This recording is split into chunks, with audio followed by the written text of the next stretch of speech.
Welcome friends, welcome to the Jack study circle. जैसा कि हम लोग देख रहे थे कि हमने determinants of matrices chapter start किया है। फर्स्ट वीडियो में हमने फर्स्ट एक्सरसाइज सॉल्व की। इसी से रिलेटेड कुछ प्रॉपर्टीज हैं डिटर्मिनेंट्स की जो हमने देखनी बहुत इंपॉर्टेंट हो जाती है, बिकॉज हर बार हम वो जो रेगुलर मेथड होता है सॉल्व करने का वो अप्लाई नहीं कर सकते। तो हमें कुछ कुछ प्रॉपर्टीज याद रखनी पड़ेंगी जिन प्रॉपर्टीज के बेस पर हम लोग डिटर्मिनेंट को सॉल्व कर सकते हैं। ठीक है, इसमें पहली प्रॉपर्टी ये है कि value of determinants remain unchange if it is rows and turn to column. मतलब अगर मैं रोज या कॉलम को चेंज भी कर दूं तो भी प्रॉपर्टी बदलती नहीं। फॉर एग्जाम्पल, मतलब डिटर्मिनेंट की वैल्यू चेंज नहीं होती। मान लो ये ऐसा दिया हुआ 1 2 3 4 5 6 7 8 9 समथिंग, ऐसा कोई तो भी डिटर्मिनेंट है आपके पास। इसकी वैल्यू अगर मैं इसको सबको चेंज कर दूं, उसको ट्रांसपोज भी बोलते हैं, कि जो रोज हैं वो कॉलम में कन्वर्ट कर दे। ये क्या बन जाएगा? 1 2 3 जो रो में है वो कॉलम में, 4 5 6 रो कॉलम, 7 8 9। इसका मतलब क्या हुआ कि जो इसका आंसर आएगा, फॉर एग्जाम्पल जो भी आंसर आए वही इसको सॉल्व करके भी आंसर आए। मतलब आप रोज को कॉलम में, कॉलम को रोज में इंटर कन्वर्ट किया जा सकता है। ठीक है। सेकंड प्रॉपर्टी आती है, अगर दो रोज या दो वैल्यूज अगर हमें चेंज करनी है, एनी टू रोज और कॉलम अगर मुझे इंटरचेंज करने हैं, तो मैं उसको सिर्फ डिटर्मिनेंट में एक वैल्यू चेंज करके आंसर ला सकता हूँ। सेकंड प्रॉपर्टी क्या है, अगर मैं रोज या कॉलम, मान लो ये वाली रो को मैं इसकी जगह और इसको इसकी जगह कर दूं, तो क्या बन जाएगा? 4 5 6 1 2 3 और 7 8 9। अगर मैं ऐसा लिख देता हूं तो इसका आंसर कितना होगा? -8। बस, और कोई फर्क नहीं होगा। सिर्फ एक साइन चेंज करने पे हम लोग पूरी की पूरी रो हटा सकते हैं। इवन पूरा का पूरा कॉलम भी हटाया जा सकता है। हटाना इन सेंस इंटरचेंज। अब मैं इसको भी ऐसे लिख सकता हूँ 5 2 8, ठीक है, 4 1 7 एंड 6 3 9, ये एज इट इज। अब इन दोनों को मैंने क्या चेंज किया? पहले -a था तो इसका आंसर क्या आएगा? प्लस, क्योंकि minus of minus is again plus. ठीक है। मैंने यहाँ पर क्या रो चेंज की थी, यहाँ मैंने कॉलम चेंज कर दिया। ये आप कैसे भी किसी को भी चेंज कर सकते हैं, उसमें कोई भी प्रॉब्लम नहीं। तो ये इसकी सेकेंड प्रॉपर्टी है कि we can interchange rows and column with the sign change. If any two rows, property number 3, if any two rows of a determinant are identical then the value of a determinant is 0। मान लीजिए किसी कारण से एक, जैसे मान लो 1 2 3 है, ठीक है, 4 5 6, यहाँ पे भी 1 2 3 आ जाए। कोई एक रो अगर सेम नंबर की है, रो 1 रो 3 या रो 2 रो 3 या रो 1 रो 2, कोई सी भी, तो इसका आंसर आपको सॉल्व करने की भी जरूरत नहीं है। Final answer will be 0। तो ये बहुत ज़्यादा इजी हो जाता है। कभी भी हमें ऐसे दो आइडेंटिकल टर्म्स मिल जाए तो हमें पूरा सॉल्व करने की जरूरत नहीं, वो जो पूरी राम कहानी है वो बताने की भी जरूरत नहीं पड़ती। Fourth property is each element of a row of a determinant multiplied by the constant। हाँ, अगर मैं किसी वैल्यू को कांस्टेंट से मल्टीप्लाई करता हूँ, मान लो मैं 2 से मल्टीप्लाई करता हूँ उसको, किसी एक कांस्टेंट से एक वैल्यू को मल्टीप्लाई कर देता हूँ। मान लो मैंने 3 से मल्टीप्लाई किया, 3 6 9, बाकी ऐसे सर मैंने एक रो को मल्टीप्लाई किया है तो मेरा आंसर 3 है। जिसका आंसर पहले ए आ रहा था वो अब 3 आएगा, बिकॉज मैंने किसी एक रो को या किसी एक कॉलम को मल्टीप्लाई किया। ठीक है। अगर मैं किसी एक कॉलम को 5 से मल्टीप्लाई करूंगा तो मेरा फाइनल आंसर भी 5 से मल्टीप्लाई हो जाएगा। एक कॉलम को मल्टीप्लाई करना है तो मतलब तीनों को करना पड़ेगा, रो को करना है तो तीनों को करना पड़ेगा। तो ये एक इंपॉर्टेंट प्रॉपर्टी है, प्रॉपर्टी नंबर 4। इसका हम यूज भी करके देखेंगे।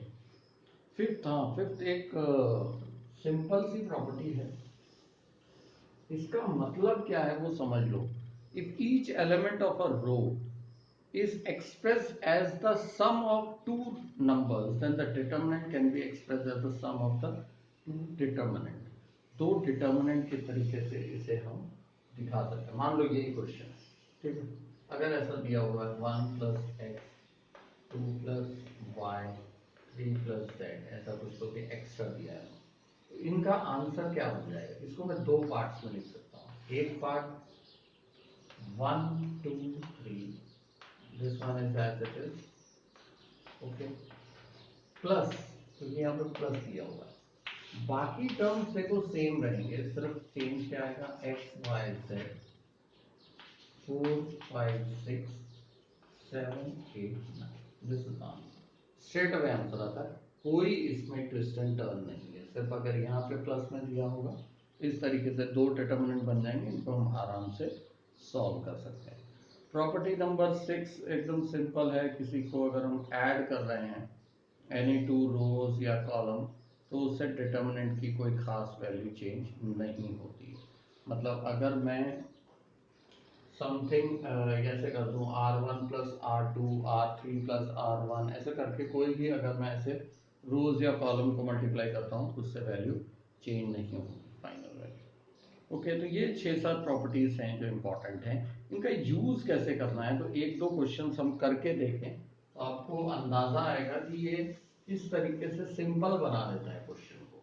ठीक है, मैं पहले कुछ क्वेश्चंस लेता हूँ जो सॉल्व एग्जांपल भी दिए हुए हैं आपके स्टेट बोर्ड की बुक में, लेकिन क्वेश्चन बहुत ही अच्छे क्वेश्चंस हैं, आपको सॉल्व करने को भी मज़ा आएगा।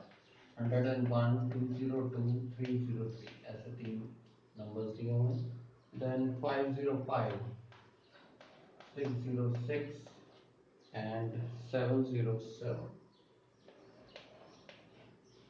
यहाँ पर है आपके पास 1 2 3 and we have to prove that it is equal to 0। अच्छा, कभी भी इक्वल टू 0 लाने के लिए बोल दिया जाए तो आपको सिंपल ये समझ लेना है कि किसी भी हालत में कोई दो रोज या कोई दो कॉलम शायद इक्वल आ रहे होंगे, इसीलिए आंसर 0, क्योंकि वो ही ट्विस्ट होता है इसका। अब लेकिन सेम कैसे आ रहा है, आप इसको ध्यान से देखोगे, फर्स्ट रो को और थर्ड रो को, अगर मैं इसको इसमें से माइनस कर दूं तो राउंड फिगर बन रहा है ऊपर। मैं करने क्या वाला हूं, R1 को चेंज करूंगा R1 - R3, सिंपल सा चेंज। 101 - 1 100, 200 300,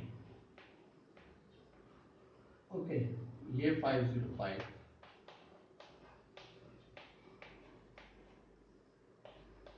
अब आप ध्यान से देखो, इन सब में से अगर मैं 100 कॉमन ले लूं, ये सेम नहीं बन जाएगा? मतलब मैंने क्या किया, R1 डिवाइड बाय पूरी इक्वेशन को 100 से डिवाइड कर।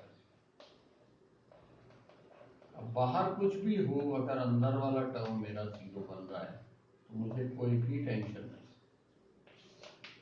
ठीक है। ये दोनों रोज आपकी सेम आ गई। जैसे ही आपकी रो सेम आएगी, दैट मीन्स आपकी वैल्यू 0 आ जाती है, एकदम सिंपल तरीके से। तो ध्यान में रखना है आपको कि कौन सी चीज हम माइनस कर सकते हैं, किसको हम प्लस करें, ताकि किसी तरीके से राउंडिंग ऑफ आंसर्स हमारे पास आ पाए, ठीक है। एक क्वेश्चन और लेते हैं, सेम कैटेगरी का क्वेश्चन लें जिसमें हम प्रॉपर्टीज का यूज कर रहे हैं।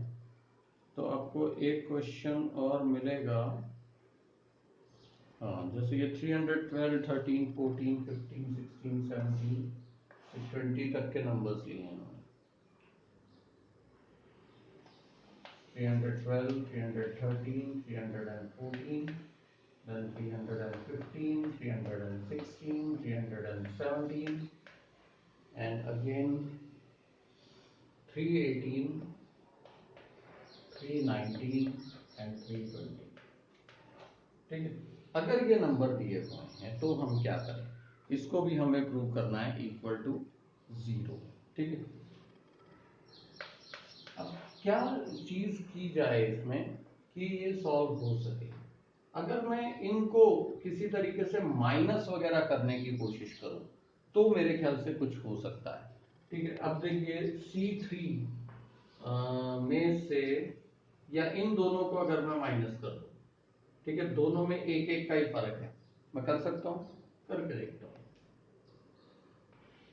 C2 - C1, सब में एक एक का फर्क है, क्या बन जाएगा वो देखो 1 1 1, ये एज इट इज। समझ रहे हैं?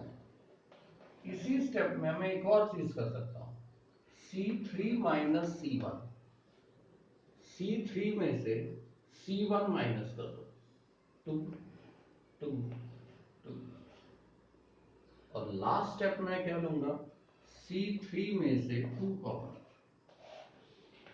C3 में से 2 कॉमन, ये इसको एज इट इज लिख दिया मैंने, इसको मैं टच भी नहीं करता।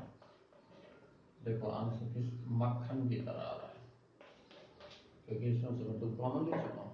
Since 2 columns are equal, C2 is equal to C3, hence the answer is C. Hence एकदम सिंपल हमने किया। जब हमने देखा कि नंबर्स में सिर्फ एक एक का ही फर्क है तो हमने पहले माइनस कर लिया, फिर मैंने यहाँ देखा कि दो दो का ही फर्क है, मैंने उसको माइनस कर लिया, इसमें से 2 कॉमन ले लिए, सेम आंसर था।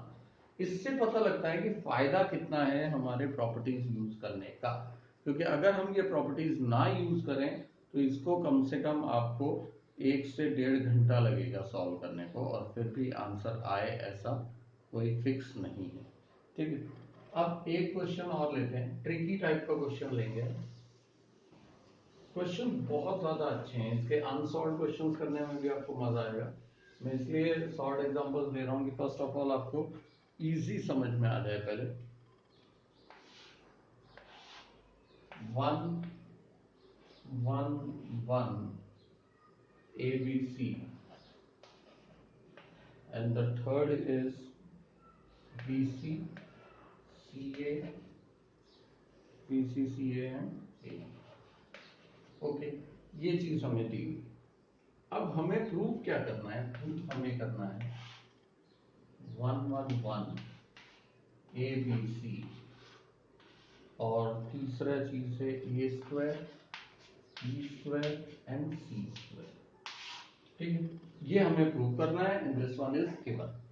स्ट्रेट याद रखो कि ये दोनों रो सेम है, सिर्फ इसी में चेंज, लेकिन कभी भी ध्यान में रखना ये एक इल्यूजन भी हो सकता है कि हम इसी पे ध्यान रखें कि भैया किसी तरीके से ये हो जाए, तो जरूरी नहीं है, ये भी याद रखना है आपको। कई बार जो हमें दिख रहा होता है वो शायद होता नहीं। अब इसमें देखो, अगर मैं रो 1 को A से मल्टीप्लाई करूं, रो 2 को B से और रो 3 को C से, तो क्या होना क्या है, इसको A से करूंगा, इसको B से करूंगा, इसको C से करूंगा, तो ये ABC ABC ABC बन जाएगा।